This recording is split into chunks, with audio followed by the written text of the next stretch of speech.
You know, there is a lot of bickering, fighting, maybe even war between the President of the United States and the Chairman of the Federal Reserve.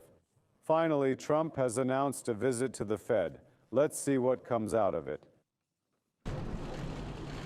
U.S. President Donald Trump has announced that he will visit the Federal Reserve. Trump has repeatedly criticized Powell for not cutting interest rates hard enough in the U.S. On Tuesday, he called him unwise and hinted publicly that he was considering impeaching him. The White House released a schedule for President Trump's visit to the Federal Reserve today at 11 p.m. Turkish time. The program did not include any information on whether Trump would meet with Powell. White House Deputy Chief of Staff James Blair said earlier this week that some administration officials would visit the Fed on Thursday, but did not mention that the president would attend. Trump's visit shows that he and his advisors are increasing pressure on the Fed, traditionally seen as an independent institution.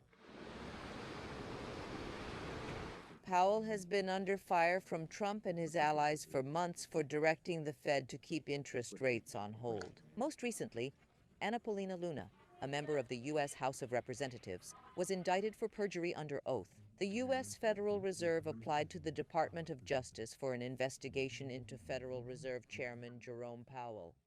On the other hand, U.S. Treasury Secretary Scott Bessent said that they are in no hurry to name a successor to Fed Chairman Jerome Powell, whose term will end in May 2026.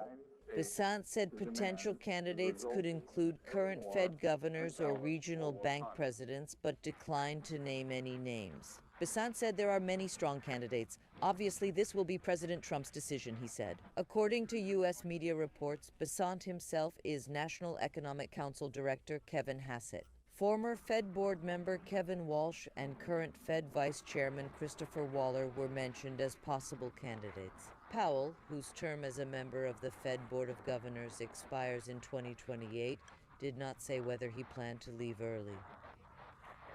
But my belief is that he will leave, Bessent said, and he said it would be better for him personally and for the institution.